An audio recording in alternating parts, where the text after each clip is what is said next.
साथियों, जंतर मंतर पर जो बवाल हुआ छात्र छात्राओं के ऊपर, जो प्रशासन की ओर से ये लाठियां बरसाई गई, आखिर वहां का दृश्य देखने के बाद आंखों में आंसू आ गया। नहीं चाहिए ये तानाशाह सरकार, आखिर हम अपनी बात किससे कहने जाएंगे। वो छात्र और छात्राएं आतंकवादी नहीं थे, आपसे अपनी बातें तो कहने जा रहे थे, कम से कम सुन लिया होता। शासन प्रशासन आज भइल बा मुदैया, शासन प्रशासन आज भइल बा मुदैया, कसैया बनके मारे लइकन के मुदैया, कसैया बनके मारे लइकन के मुदैया।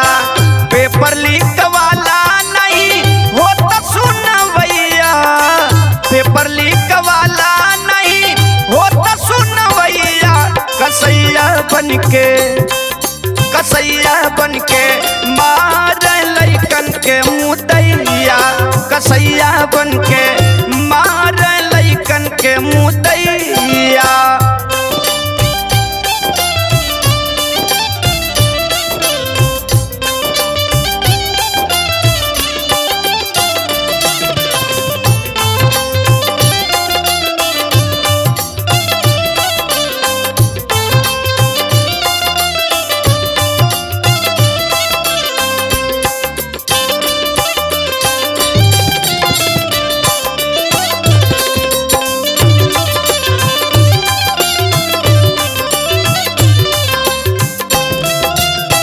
हक अधिकार खातिर लड़ी जे लड़ाई, सत्ता के लोभी दिहे लाठी चलाई।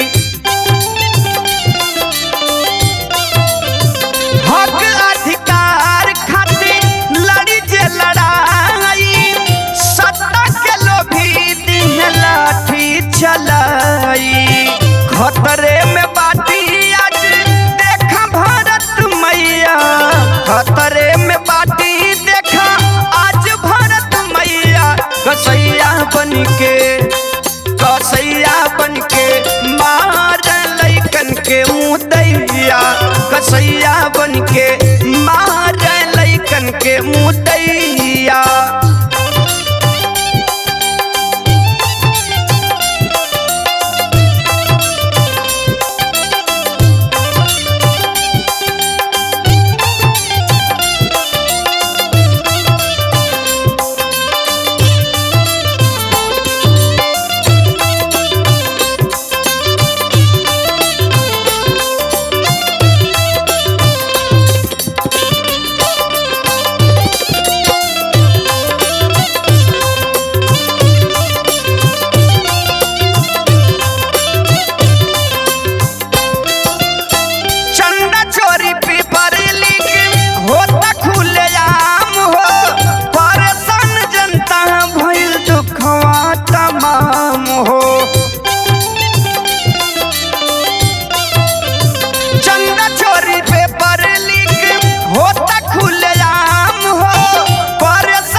पाके खबर गईले दिल्ली अखिलेश भैया, पाके खबर गईले दिल्ली अखिलेश भैया, कसैया बनके, कसैया बनके